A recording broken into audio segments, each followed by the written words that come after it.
آقا فرماتے ہیں کہ اے لوگو، ایک بہت ہی مبارک مہینہ، مبارک یعنی برکت والا مہینہ تم پر سایہ فگن ہونے والا ہے۔ ایک بہت مبارک مہینہ تم پر سایہ فگن ہونے والا ہے، سایہ فگن ہونے والا ہے، تم پر چھتر اپنے سائے کو دراز کرنے والا ہے، تم پر اپنی برکتوں کو پھیلانے والا ہے۔ اور پھر ارشاد فرمایا اس میں ایک رات ایسی ہے جو 1000 مہینوں سے بہتر ہے، یعنی شب قدر 1000 مہینوں سے بہتر۔ اب اس میں اپنا فائدہ کیا ہے؟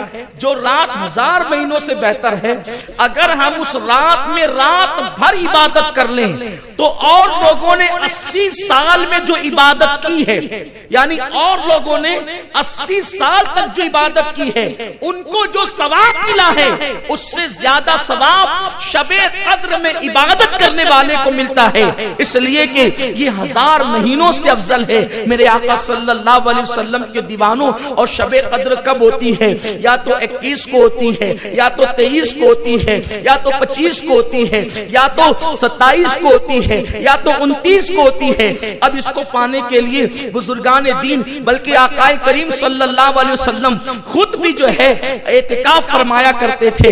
آقا کریم 10 دن کا اعتکاف کرتے تھے، اور اخیر عمر میں جو ظاہری آخری سال تھا تو اس دن آقا علیہ السلام نے 20 روز کا اعتکاف فرمایا۔ اللہ اکبر! میرے آقا صلی اللہ علیہ وسلم نے اعتکاف صرف اس وقت چھوڑا جب فتح مکہ کے لیے جا رہے تھے، کیونکہ 20 رمضان المبارک کو مکہ فتح ہوا تو حضور علیہ السلام اعتکاف نہ کر سکے، تو اس کے دوسرے والے سال آقا کریم صلی اللہ علیہ وسلم نے 20 دن کا اعتکاف فرمایا۔ یعنی اگر آپ اعتکاف کر لیتے ہیں اور ان تاک راتوں میں رات بھر عبادت کر لیتے ہیں تو آپ کے نامہ اعمال میں 80 سال سے زیادہ کی عبادت لکھ دی جائے گی۔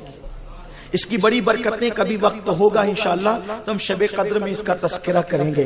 تو یہ ایک رات 1000 مہینوں سے افضل ہے، اور اعتکاف ماشاءاللہ ہمارے مرکز پر ابھی سے آپ ذہن بنا لیں، ابھی سے آپ نیت کر لیں کہ اپنے مرکز پر جو 10 روز کا اعتکاف ہوتا ہے، اگر اس اعتکاف میں آپ شریک ہو جاتے ہیں تو اس اعتکاف کی بڑی برکتیں ہیں۔ ابھی سے ذہن بنا کر کے چلیں، کیونکہ جس نے اعتکاف کیا سنت اعتکاف 10 دن کا مسجد کے اندر، اللہ اس کو 2 حج اور 2 عمرے کا ثواب عطا فرماتا ہے۔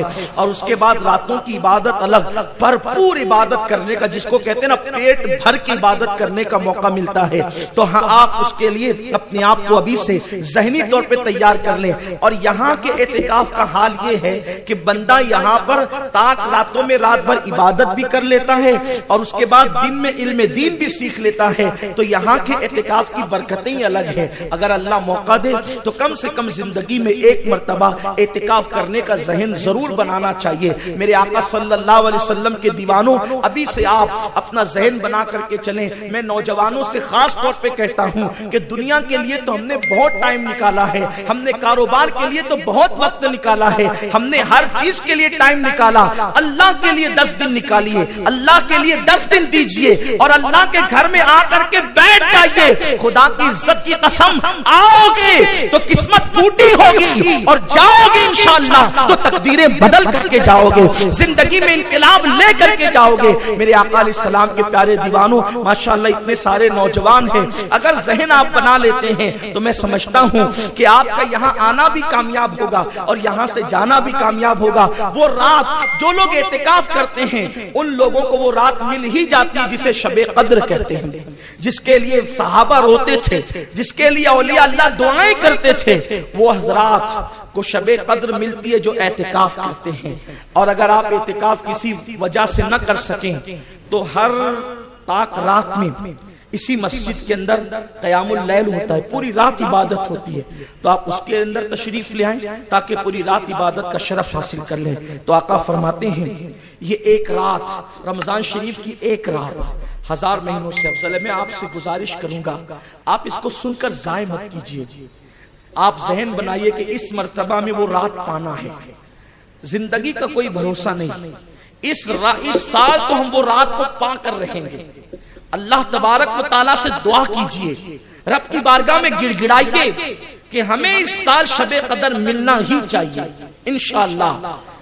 پھر دیکھیے وارے نیارے ہو جائیں گے، خدا کا تقرب ملے گا، خدا کا۔ اور باپ کو بتاؤں، رمضان شریف میں کوئی دیانت داری سے عبادت کر لے، خدا کی قسم وہ ولی بن جائے۔ یہ میں بہت قیمتی بات عرض کر رہا ہوں۔ اگر ایک ایک لمحہ کوئی قدر جانے نا اس مہینے کی اور سچے دل سے عبادت کرے، ابھی آگے میں اس کو کھولوں گا، عبادت کا مفہوم آپ کو آگے بتاؤں گا، کیونکہ آگے خطبے میں خود ہی بات آ رہی ہے۔ سچے دل سے عبادت کر لیں، یہ ایک مہینہ آپ کو ولی بنا دے گا۔ ارے جس مہینے کو پا کر انسان خدا کو پا لیتا ہے، جس مہینے کو پا کر انسان خدا کو پا لیتا ہے، پھر ولایت کس چیز کا نام ہے؟ خدا کو پانے کا نام ہی تو ولایت ہے۔ پانی پر چلنے کا نام ولایت نہیں، ہوا میں اڑنے کا نام ولایت نہیں، بلکہ خدا کو پا لینے کا نام ولایت ہے۔ اور جو اللہ کو پا لیتا ہے، آقا فرماتے ہیں من کان للہ کان اللہ لہ، جو اللہ کا ہو جاتا ہے اللہ اس کا ہو جاتا ہے۔ کوئی دیانت داری سے عبادت کرے، کیسی عبادت ابھی آگے بات آئے گی، ابھی آپ آگے بات سنیں گے کیسی عبادت ہونی چاہیے۔ ولی بن جائیں گے، ولی جنتی بن جائیں گے، ورنہ اس مہینے میں جو جنتی نہیں بنا وہ کبھی جنتی نہیں بن سکتا۔ وہ بدبخت ہے جو اس ماہ مبارکہ میں، کیونکہ حضور علیہ السلام نے فرمایا، وہ حدیث پاک آپ نے بارہا سنی ہوگی کہ آقا کریم صلی اللہ علیہ وسلم منبر پہ جا رہے تھے، منبر پر جاتے ہوئے حضور نے فرمایا آمین، پھر کہا آمین، پھر کہا آمین، 3 بار آمین کہا۔ آقا سے پوچھا گیا حضور کوئی دعا کرنے والا نہیں نظر آتا، دعا کا موقع نہیں بظاہر، آپ آمین 3 مرتبہ فرماتے؟ آقا نے کہا جبریل آئے تھے اور وہ دعا کر رہے تھے، میں ان کی دعا پہ آمین کہہ رہا تھا۔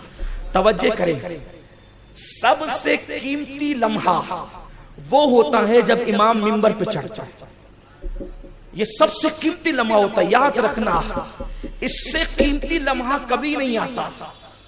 سب سے قیمتی لمحہ اس وقت جب امام منبر پہ چڑھتا ہے، اس وقت تو بیچارہ مؤذن مائک درست کرتا ہے اور میری قوم آستینیں درست کرتی، اس قیمتی لمحے کی خبر ہی نہیں تھی۔ اس وقت ہاتھ اٹھا کر یا بغیر ہاتھ اٹھائے پھر جو دعا کی جاتی قدرت رد نہیں کرتی تھی، پتہ ہی نہیں ہے لوگوں کو، معلوم کتنی بھولی یہ قوم ہے، ادھر ادھر مانگتے پھرتے ہیں اور جب قدرت کے پاس مانگنے کا وقت آتا ہے تو وقت ضائع کرتے ہیں۔ کچھ لوگ تو بیچارے انتظار میں باہر کھڑے ہوتے ہیں کہ جلدی سے امام صاحب نماز شروع کریں تو ہم اخبار بچھا کر کے جلدی سے کھلے سر یا رومال باندھ کر نماز پڑھیں۔ دور سے دیکھنے والوں کو ایسا لگے کہ جیسے یہاں میت ہو گئی، اسی لیے بیچارے رومال باندھ کر کے کھڑے ہیں اور 2 رکعت پڑھنے کے لیے آئے، اسلام پر احسان کرنے کے لیے۔ یہ حال ہے میری قوم کا۔